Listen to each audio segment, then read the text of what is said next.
ನಾನು ನನ್ನ ಮಗಳು ಆರ್ಯ ಇನ್ನೊಂದು ಸೀರೀಸ್ಗೆ ಸ್ವಾಗತ. ಸುಮಾರು 200 ಜನ ಕಾಮೆಂಟ್ ಮಾಡಿ ನಿಮ್ಮ ಟೈಮ್ ಹಾಗೂ ಯಾವ ದೇಶದಲ್ಲಿದ್ದೀರಾ ಅಂತ ಹೇಳಿದಿರಾ ಪಿಲಾಟಿಸ್ ಸೆಷನ್ಗೆ. ಫ್ರೀ ಪಿಲಾಟಿಸ್ ಸೆಷನ್ ಖಂಡಿತ ಮಾಡ್ತೀನಿ. ಎಲ್ಲರಿಗೂ ಮ್ಯಾಚ್ ಆಗುವಾಗೆ 3 ಭಾಗದಲ್ಲಿ ಡಿವೈಡ್ ಮಾಡಿ ಫ್ರೀ ಲೈವ್ ಸೆಷನ್ ಮಾಡ್ತೀನಿ.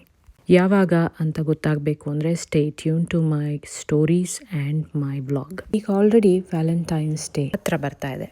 ಸುಮಾರು ಜನ ನನ್ನ ಪ್ರೇಮ ಕಥೆಯ ಬಗ್ಗೆ ಕ್ವೆಶ್ಚನ್ ಮಾಡ್ತಾ ಇದ್ರಿ.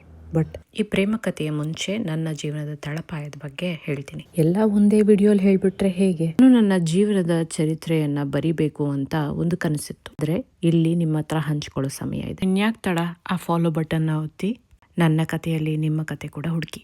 ಆಲ್ರೆಡಿ ನಾನು ನಿಮಗೆ ಇಂಡಿಯಾಲಿದ್ದಾಗ ಫೇಸ್ ಮಾಡಿದಂಥ ಕಥೆಗಳ ಬಗ್ಗೆ ಹೇಳಿದೆ, ಸಂಬಂಧಿಕರ ಬಗ್ಗೆ ಹೇಳಿದೆ, ಹಾಗೆ ಆಸ್ಟ್ರೇಲಿಯಾಗೆ ಬಂದಾಗ ಸ್ಟ್ರಗಲ್ಸ್ ಬಗ್ಗೆನೂ ಹೇಳಿದೆ. ಈಗ ನನ್ನ ಜೀವನದ ರಿಲೇಶನ್ಶಿಪ್ ಬಿಲ್ಡ್ ಆಗೋಕ್ಕೂ ಮುಂಚೆ ಏನು ಕತೆ ಆಗಿತ್ತು, ನನ್ನ ಕ್ಯಾರೆಕ್ಟರ್ ಹೇಗೆ ಬಿಲ್ಡ್ ಆಯಿತು ಅನ್ನೋದ್ರ ಬಗ್ಗೆ ನಾನು ನಿಮ್ಮ ಹತ್ರ ಹಂಚ್ಕೋತೀನಿ. ಇಲ್ಲಿ ಬರುವಂಥ ಪಾತ್ರಗಳು ಅವ್ರದ್ದೇ ಆದಂಥ ಜೀವನ ನಡೆಸ್ತಾ ಇದ್ದಾರೆ. ಸೊ ಹಾಗಾಗಿ ನಾನು ಯಾರ ಹೆಸರನ್ನು ನನ್ನ ವಿಡಿಯೋಲಿ ತಗೊಳ್ಳೋದಕ್ಕೆ ಇಷ್ಟಪಡೋದಿಲ್ಲ.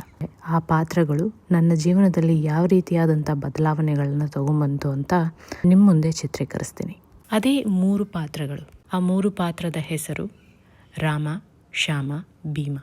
S, it's a made up name, but this characters have build me to be what I am today. ಈ ಪಾತ್ರಗಳು ನಿಮ್ಮ ಜೀವನದಲ್ಲೂ ಬಂದಿರ್ತಾರೆ. ಹಾಗಾಗಿ ನನ್ನ ಕತೆಗೆ ನೀವು ಕನೆಕ್ಟ್ ಆಗ್ತಿ ಅಂತ ಹೇಳ್ತಾ ಈ ವ್ಯಾಲೆಂಟೈನ್ಸ್ ಡೇ ತಿಂಗಳಿಗೆ ನಾನು ಈ ಪಾತ್ರಗಳ ಬಗ್ಗೆ ಮಾತಾಡ್ತೀನಿ. ಎಷ್ಟೋ ಜನ ಪ್ರೀತಿ ಮೇಲೆ ನಂಬಿಕೆ ಇಲ್ಲದೆ ಈ ಪ್ರೀತಿ, ಪ್ರೇಮ, ಮದುವೆ ಇದೆಲ್ಲ ಸುಳ್ಳು ಅನ್ನೋ ಮನೋಭಾವನೆಯಲ್ಲಿ ಕೂಡ ಇರ್ತೀರಿ. ನೋಡಿ, ಪ್ರೀತಿ ಅನ್ನೋದು ವೈಯಕ್ತಿಕ.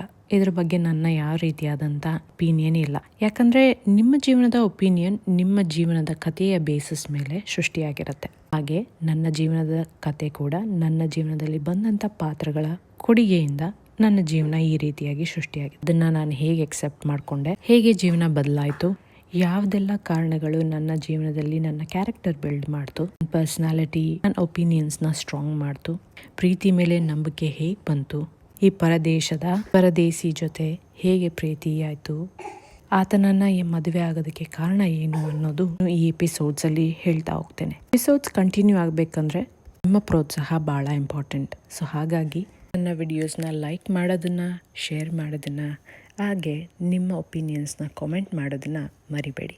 ಕಾಮೆಂಟ್ ಅಂದ ತಕ್ಷಣ let it be kind. So start ಮಾಡೋಣವಾ how I met my husband episodes ಬಗ್ಗೆ. ವೆಲ್, ನಿಮಗೆಲ್ಲ ಒಂದು ಕ್ವೆಶನ್ ಕೇಳಿ ಬಿಡ್ತೀನಿ. Do you believe in love at first sight and love just happens only one time? Comment ಮಾಡಿ. ನಾನು ನಿಮಗೆ ಸಿಗ್ತೀನಿ ಮುಂದಿನ ಕಥೆಯಲ್ಲಿ.